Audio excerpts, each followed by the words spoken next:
Margot Robbie and Colin Farrell star in a big, bold, beautiful journey that tells the tale of two strangers who meet at a mutual friend's wedding, and they have a chance to relive important moments from their pasts, illuminating the path that led them to the present and gaining the opportunity to change their futures.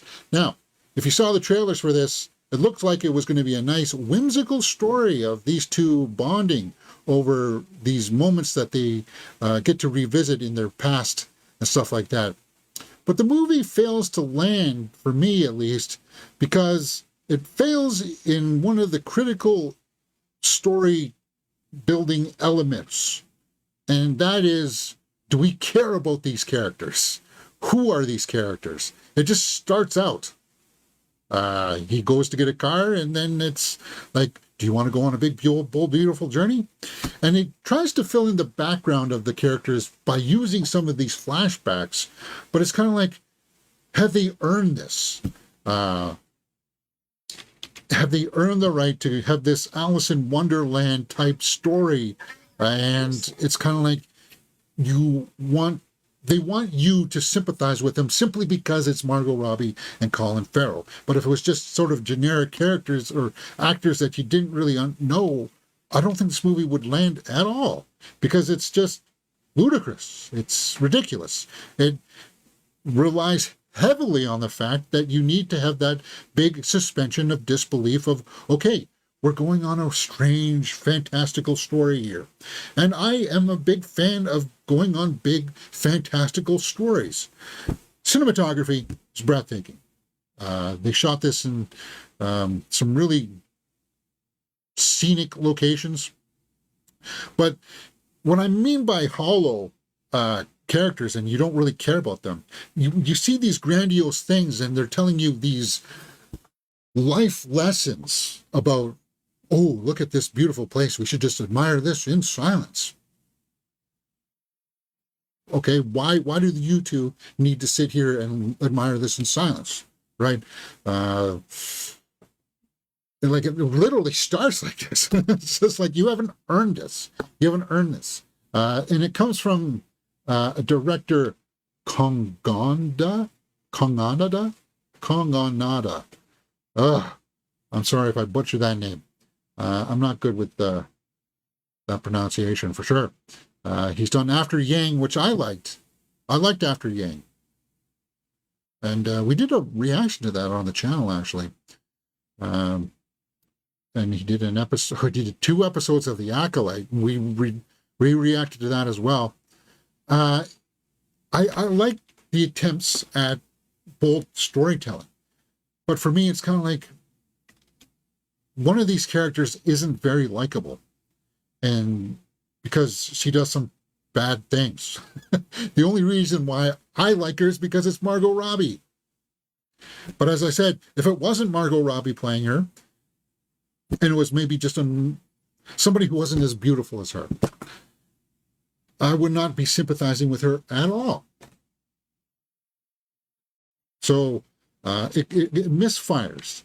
And it's kind of like they try to have these whimsical moments of them reliving their past, and he's like on a stage singing and dancing. And it's like, this doesn't feel like it's been really earned. You didn't tee this up properly for us, the audience. You didn't set this up. Kevin Kline there and Phoebe Waller-Bridge are kind of like the people that put them on this journey. And I felt like there was a lot of missing story elements here establishing who they are. We just expect them to, they're magical beings that are whimsical. And she talks in this weird German accent. And it's supposed to be funny, guys. She's talking in a weird accent. It's not that funny. And I could see what they're trying to do, but I think the editing may have let this down. I feel like there could have been maybe more in the edit that would have maybe let this movie land better. But that being said, let's go over to my score sheet, start filling in some numbers before we go over to the IMDb and take a look at what people are saying about this. Acting, directing, and story out of a possible 2 points. Cinematography and score are out of 1 point. Acting, I gotta say that Colin Farrell is the better actor. Like, yes, come on, Penguin, uh, Lobster, uh, Killing of a Sacred Killing of a Sacred Deer is just so heartbreaking, and like I think Killing of the Sacred Deer is probably his best performance. Even though I love him in Penguin, Penguin was just what an actor, the gentleman. But Margot Robbie, I don't know. It's just you don't like her character, and I know you're not supposed to, but it's like them. It just doesn't land. Directing. I'm going to have to give the technical points here for the directing because it is beautifully shot. It's got some really good use of locations and such, but the story, while the technical aspects are competently done, it's the execution of the story and it's the timing of things. The pacing feels off about some of the moments where it's like, oh, you're supposed to be the dad character now in your fantasy.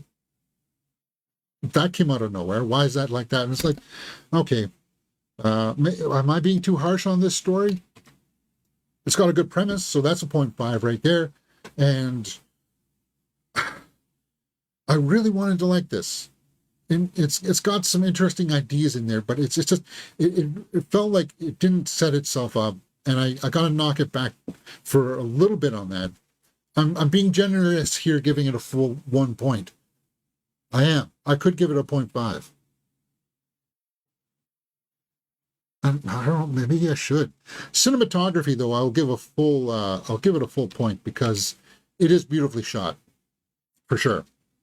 The score is serviceable. This is a movie that would have worked really well if it had a really great soundtrack, like Back to the Future or something like you know how those themes are very present in a movie like Jaws or Star Wars, where it's like you have these romantic themes that could have built towards each other and become some big theme by the end where they do fall in love. Guess what? Do you think they fall in love at the end? Yes. It felt slightly amateur. And it's kind of a bummer. But we'll take a look at the director's work here in just a little bit. So we're sitting at 4 out of 10 right now for a big, bold, beautiful journey.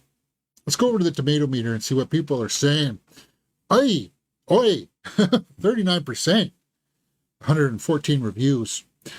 So we're sitting at 4 out of 10 right now, but I'm going to give it probably at least another point, you would think. RogerEbert.com. The film is most enjoyable as a testament to the charisma and skills of Robbie and Farrell. Okay, 2.5 out of 4. It turns painfully whimsical and deeply moving. It's one big, beautiful mess that could have been bolder. Yeah. And that goes down to the execution of the story. That's what I'm talking about here, right? Let's go down to the audience scores. Slow start, got much better. Yeah, it is a very slow start. It really is. Enjoyed the acting and different story. Nice ending. Nice ending.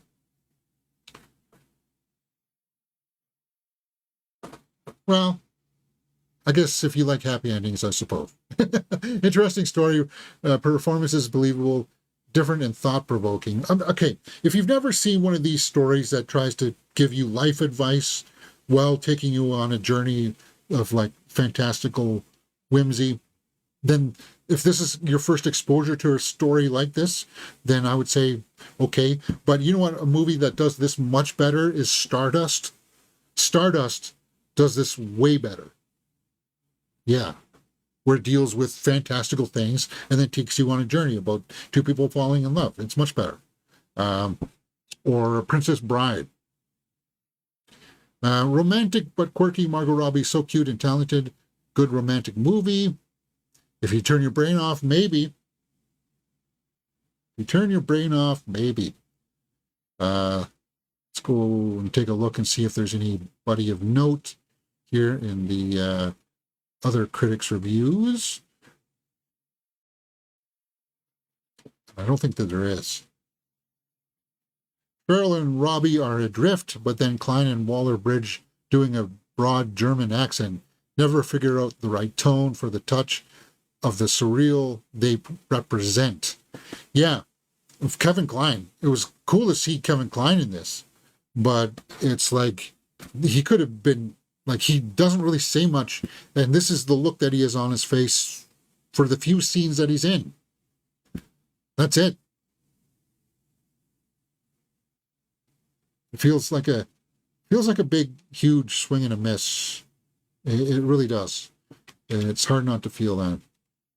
All right. Uh, a big, bold, beautiful journey dares to be surreal, sentimental, and the gamble of Seth Reese's screenplay pays off. Does it? Does it pay off? Ah, I don't know. I don't know. No, it doesn't. And I really wanted to like this film. I really did. Art Glasswacki says a big, bold, beautiful journey looks like its box office will exceed its low budget feel. A job between jobs for Colin. Colin's he's the best part because he's got these extra gears in him. And it's really noticeable because Margot Robbie's a good actress as well. She is. But when you see that they're supposed to be these kind of flat characters to begin with, Colin Farrell can infuse different looks in his eyes when he's talking to his father, his older father, right? He's just sitting there next to him. There's scenes in here that do work. There's some really good ideas in here. It's not executed as well as I would have liked. Now, I just did a movie review for him where I said that movie did set out to and accomplished what it was trying to set out to do. I just don't know if this movie does, because this movie's trying to have these two people fall in love with each other, but we don't really know why they need to fall in love with each other, other than they're just two lost souls, I guess. And if you can buy into that and have that work for you, then maybe you will like this movie. Maybe you will. But yes. Relive your past. It's the old adage of, hey, if I give you a chance to change something about your life, but you're going to become a different person that you are, would you take that chance? No, because you just have to learn from your mistakes. And I know terrible things have happened to you maybe in the past, but those things helped make you the person that you are today. And that's what a big, bold, beautiful journey is all about. And once you realize that, then it becomes a little stagnant, redundant. But as I said, if this is your first time being introduced to a story like this, then it may work for you. That'll work for you. But as a cinephile, I've seen it all before. So, that being said, watchability factor is out of a possible 2 points. And if you like these actors, you like the trailer, you might like this. But can I possibly give more than 5 out of 10? I would never watch it again. Again, it's got some good ideas. It felt like Mr. Destiny. If you never saw that with